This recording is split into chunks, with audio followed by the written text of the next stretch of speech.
तो अभी नवदुर्गा महोत्सव 2023 चल रहा है और मैं ठीक इससे 2 दिन पहले गया था माँ वैष्णो देवी के दर्शन करने के लिए। तो वहाँ पर किस तरह की अब की बार व्यवस्थाएं हैं और किस तरह का वहाँ पर वातावरण बना हुआ है, तो वो सब इस वीडियो में हम लोग कवर करेंगे। तो मेरा नाम है संजय सिंह और आप लोगों का तहे दिल से स्वागत करता हूँ आपके अपने यूट्यूब चैनल जकूस्त में। माँ वैष्णो के दरबार में जाने के लिए सबसे पहले आपको कटरा रेलवे स्टेशन आना होगा। अगर आप बस मार्ग से आते हैं तो बस मार्ग से भी आ सकते हैं। तो ये है कटरा का रेलवे स्टेशन और देख सकते हैं कि रेलवे स्टेशन और प्लेटफॉर्म कितने ज़्यादा साफ और स्वच्छ दिखाई दे रहे हैं। कटरा जो स्टेशन है वो काफ़ी ज़्यादा एकदम क्लीन है। अभी तो यहाँ पर बहुत ज़्यादा भीड़ देखने को नहीं मिल रही है, पर जैसे ही नवदुर्गा महोत्सव चालू होगा यहाँ पर श्रद्धालुओं की बहुत ज़्यादा भीड़ देखने को मिलेगी। ट्रेन से उतरने के बाद में हमको सबसे पहले जाना होगा प्लेटफॉर्म नंबर 1 पर, जहाँ पर काउंटर बने हुए हैं जिस पर हमें यात्रा पर्ची मिलेगी, क्योंकि माँ वैष्णो देवी के दर्शन करने के लिए हमें यात्रा पर्ची की आवश्यकता होती है। ट्रेन से उतरने के बाद में हम लोगों को सीधे जाना होगा प्लेटफॉर्म नंबर 1 पर, जहाँ पर बने हुए हैं काउंटर जिस पर मिल जाती है यात्रा पर्ची। यात्रा पर्ची बहुत ही ज़्यादा ज़रूरी होती है दर्शन करने के लिए, जिसकी मदद से वैष्णो देवी श्राइन बोर्ड को यह कंफर्म हो जाता है कि कितने यात्री इस यात्रा को कर रहे हैं और उनकी डिटेल उनके पास में रहती है। कटरा बस स्टैंड के पास में भी आपको यात्रा रजिस्ट्रेशन काउंटर मिल जाते हैं, जहां पर आप रजिस्ट्रेशन करवाकर आप यात्रा पर्ची ले सकते हैं। रेलवे स्टेशन से सीधे ऑटो के माध्यम से आप लोग जा सकते हैं फिशिंग पॉइंट, जहां से माँ वैष्णो देवी की यात्रा स्टार्ट होती है, जो कि बहुत ज़्यादा दूर नहीं है। अगर आप चाहें तो पैदल भी वहां पर जाया जा सकता है। हम लोग पैदल ही वहां पर गए थे। कटरा पहुंचने पर आप एक बात का विशेष ध्यान रखें कि यहाँ पर अदर स्टेट की सिम काम नहीं करती है, इसीलिए आपका मोबाइल काम नहीं करेगा। यहाँ पर आकर आपको नई सिम लेनी पड़ेगी, उसका रिचार्ज करवाना होगा, जो कि 100 से 200 रुपये में हो जाता है।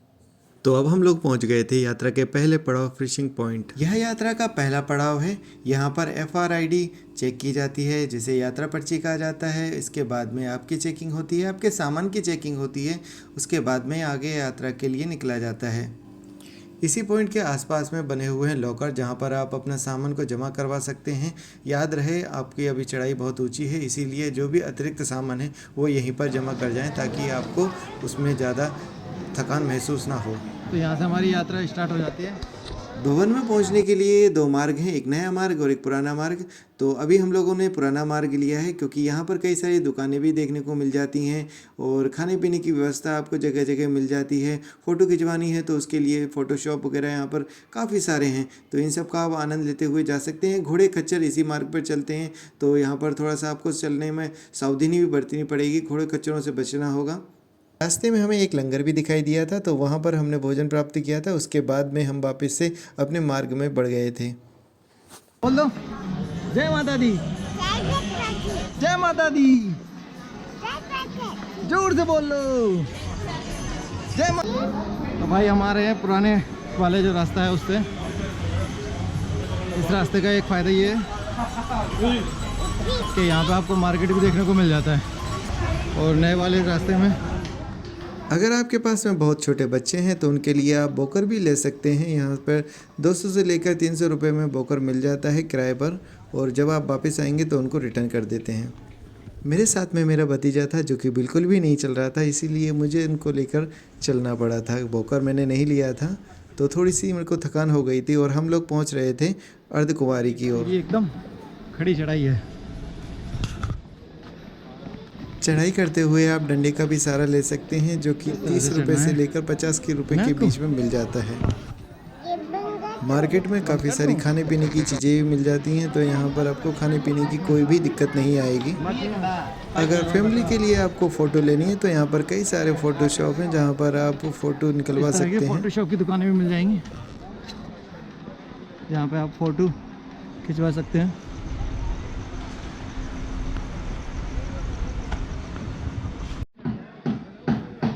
और इस तरह से मंदिर भी छोटे छोटे मिल जाएंगे आपको।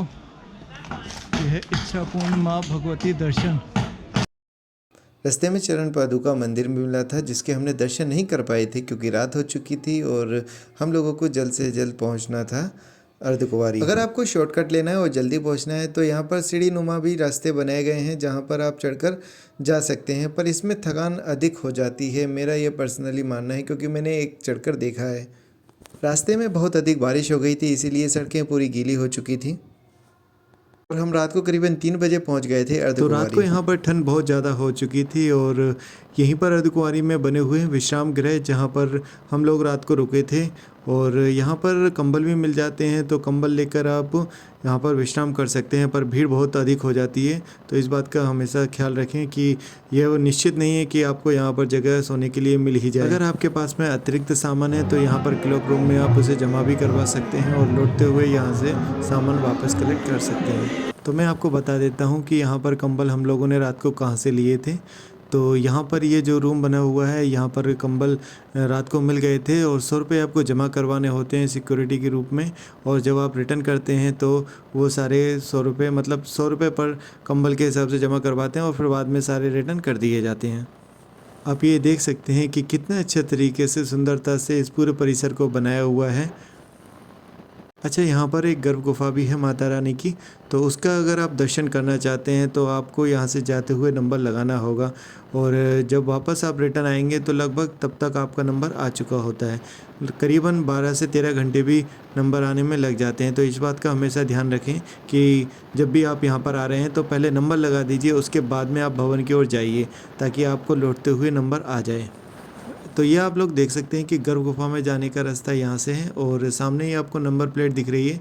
तो यहाँ पर अभी जौन सा नंबर चल रहा है वो दिखाया जा रहा है। इन्हें ग्रुप में बांट दिया जाता है, 33-35 लोगों का एक बैच छोड़ते हैं, तो उसी बैच के हिसाब से नंबर दिए जाते हैं। अब यहाँ से भवन जाने के लिए नया रास्ता दिख रहा है, तो इस नए रास्ते से होते हुए हम भवन की ओर जाएंगे। एक बात मैंने नोटिस की कि छोटे बच्चों को यात्रा में बहुत ही ज़्यादा मज़ा आता है। मैं पहले घबरा रहा था कि छोटे बच्चों को लेके जाया जाए या नहीं जाया जाए, पर एक्साइटमेंट की वजह से ना तो ये थकते हैं और काफ़ी अच्छे मुझे इनका बिहेवियर देखने को मिला यहाँ पर।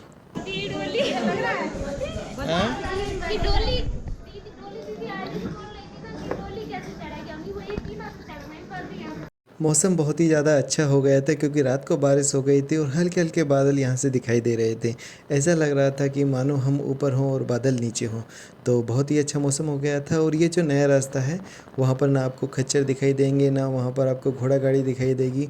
ये बहुत ही अच्छा यहाँ पर रास्ता है, तो यहाँ पर बड़े पैदल से आराम से जाया जा सकता है। पर यदि आपके पास में प्रसाद है या खाने पीने की कोई भी चीज़ है तो आप यहाँ के बंदरों से सावधान रहिए, क्योंकि ये आपका बैग तक छीन लेंगे और उसमें जो भी खाने की चीज़ें होंगी वो निकाल लेंगे। तो इनसे थोड़ा सा संभल के चलना होगा। तो इस तरह से माता रानी के जयकारे लगाते लगाते धीरे धीरे हम लोग पहुँच गए थे भवन की ओर, जो कि अब शाम हो चुकी थी और यहाँ पर काफ़ी सारे श्रद्धालु दंडोवत भी यात्रा को कर रहे थे। तो कल से नवदुर्गा महोत्सव चालू होने वाला है और इसी वजह से यहाँ पर थोड़ा सा भीड़ ज़्यादा अब देखने को मिलेगी। तो पार्वती भवन आ चुका है, यहाँ पर आप थोड़ा सा विश्राम कर सकते हैं, प्रतीक्षा कर सकते हैं और इसके बाद में आप लाइन में लगकर भवन की ओर जा सकते हैं। आप देख सकते हैं कि फूलों से कितने अच्छे तरीके से भवन को सजाया जा रहा है। रात के अंधेरे में जो भवन की सुंदरता है वो देखते ही बन रही थी। देखिए कितना अच्छा सा यहाँ पर व्यू मिल रहा है देखने के लिए। तो नवदुर्गा महोत्सव में यहाँ पर श्रद्धालु बहुत ही ज़्यादा संख्या में आते हैं और इसी वजह से उनकी यात्रा अच्छी हो सके, उनकी यात्रा सफल हो सके, उनको यहाँ की यात्रा का एक अलग अनुभव मिल सके, उसके लिए यहाँ पर बहुत ही ज़ोर शोर से तैयारी की जाती है। ये देख सकते हैं कि कितने सारे यहाँ पर फूलों से इसकी सजावट की हुई है, देखने में बहुत ही ज़्यादा मनमोहक लग रहा है। पार्वती विश्राम गृह के पास में ही एक नया रास्ता बनाया गया है भवन तक पहुंचने के लिए, तो अब आप सीधे भवन तक जा सकते हैं और इसकी जो वॉल पर पेंटिंग की गई हैं, इस पे जो कलाकृतियाँ की गई बहुत ही ज़्यादा अद्भुत हैं। और ये 12 तारीख को मुर्मू जो हमारे राष्ट्रपति जी हैं वो यहाँ पर आएंगे और इसका उद्घाटन करेंगे, तो इसलिए यहाँ पर देखिए कितना बढ़िया तरीके से इसको डेकोरेट किया गया है। कल ही शायद इसका इनॉग्रेशन होगा और जो भी भक्तगण माता रानी के दर्शन से पहले स्नान करना चाहते हैं, अपने आप को पवित्र करना चाहते हैं, तो वो यहाँ पर कर सकते हैं। पूरी व्यवस्था की गई है, बस पानी बहुत ज़्यादा ठंडा है। तो पूरे भवन को बहुत ही अच्छे तरीके से कई भिन्न तरीके के फूलों से सजाया गया है। तो इस बार का नवदुर्गा महोत्सव बहुत ही ज़्यादा स्पेशल होने वाला है। तो ये आप लोगों को नया ब्रिज दिख रहा है, ये नया रास्ता बनाया गया है भवन तक पहुंचने के लिए। अब सीधे आप गुफा में पहुंच सकते हैं माता रानी के दर्शन करने के लिए। तो माता रानी के बहुत ही अच्छे से दर्शन हो चुके हैं और अब हम लोगों को जाना होगा भैरव बाबा के दर्शन करने के लिए, क्योंकि बताया जाता है कि जब तक आप भैरव बाबा के दर्शन नहीं करते हैं तो आपकी यात्रा को ज़्यादा सफल माना जाता है। तो यहाँ से अब हम रोपवे का सहारा लेंगे। रोपवे यहाँ पर सुविधा उपलब्ध है, तो रोपवे की मदद से आप भैरव बाबा के दर्शन करने के लिए जा सकते हैं। ऑफकोर्स इसके लिए टिकट लगता है, तो टिकट हमने ले लिया था। अगर रोपवे से आप भैरवनाथ मंदिर जाना चाहते हैं तो ज़्यादा कोई फ़र्क नहीं पड़ता है। जितना दूर आपको चलने में टाइम खर्च होगा उतना ही आपका यहाँ पर टिकट लेने में, ऑनलाइन लगाने में ही खर्च होगा, तो लगभग बराबर ही पहुँच जाता है। तो क्योंकि करीबन 2 से 2.5 किलोमीटर ही रहता है माता के भवन से लेकर भैरवनाथ मंदिर। पर रोपवे से जाने पर आपको एक अलग एक्सपीरियंस मिलता है। ऐसा लगता है कि मानो आप बादलों के ऊपर से चल रहे हों। तो बहुत ही अच्छा एक अनुभव मिलेगा आपको, और ज़्यादा महंगा टिकट इसका होता नहीं है, तो आप रोपवे से भी जा सकते हैं। और ये आना और जाना इसमें दोनों का पैसा इंक्लूड रहता है। तो बाबा भैरवनाथ मंदिर के सामने ही एक व्यू पॉइंट बना रखा है, तो जहाँ से आप जब इन वादियों को, इन पहाड़ियों को देखेंगे तो बहुत ही ज़्यादा अच्छा अनुभव, सुकून मिलने वाला है, क्योंकि बादल बिल्कुल नीचे दिखाई देते हैं और बहुत ही अच्छा एक अनुभव मिलेगा। ऑफ कोर्स बच्चों के साथ में थोड़ी सी थकान ज़रूर हो जाती है, पर मज़ा भी बहुत ज़्यादा आता है। अगर फैमिली होती है तो ये मज़ा बहुत ही ज़्यादा बढ़ जाता है। तो अर्धकुंवारी से होते हुए हम लोग पहुंच गए थे चरण पादुका मंदिर। तो यहाँ पर हमने रात को दर्शन नहीं कर पाए थे, तो अभी हम यहाँ पर जाकर दर्शन करेंगे। तो दर्शन करने के बाद में अब हम लोग पहुँच गए थे बाणगंगा, क्योंकि कल रात्रि हो चुकी थी, ठंड अधिक थी, इस वजह से हमने बाणगंगा में स्नान नहीं कर पाया था। अभी हम लोग बाणगंगा में स्नान करेंगे, क्योंकि सूर्यदेव भी अब निकल चुके हैं। तो यहाँ के जल को आप देख सकते हैं कि कितना निर्मल जल है, बहुत ही ज़्यादा साफ़ है, एकदम कंचन की तरह, बिल्कुल कांच की तरह यह साफ़ है। तो यहाँ पर स्नान करने में बहुत ही ज़्यादा मज़ा आया था हम लोगों को। बड़ों के साथ में बच्चे भी यहाँ पर बहुत ज़्यादा एंजॉय करते हैं। पर अभी जैसे जैसे नवंबर ख़त्म होगा, ठंड का मौसम बहुत ज़्यादा हो जाएगा, तब यहाँ पर स्नान करना बहुत ज़्यादा मुश्किल हो जाएगा। तो इस तरह से हमने अक्टूबर 2023 में माँ वैष्णो देवी के दर्शन को पूर्ण किया था। अगर आप लोग यहाँ पर आना चाहते हैं तो बिल्कुल आइए, बहुत ही आपको आनंद मिलने वाला है, और माँ की कृपा तो आप पर होगी। तो ज़ोर से बोलिए जय माता दी। और आप लोगों से मैं चाहूँगा कि अगर आपको वीडियो अच्छा लगा है तो प्लीज़ वीडियो को लाइक कीजिए और चैनल को सब्सक्राइब जरूर कीजिए। आप लोगों का अगर प्यार मिलेगा तो मैं इसी तरह के आगे वीडियोज़ बनाता रहूँगा। Thank you so much for watching. जय माता दी।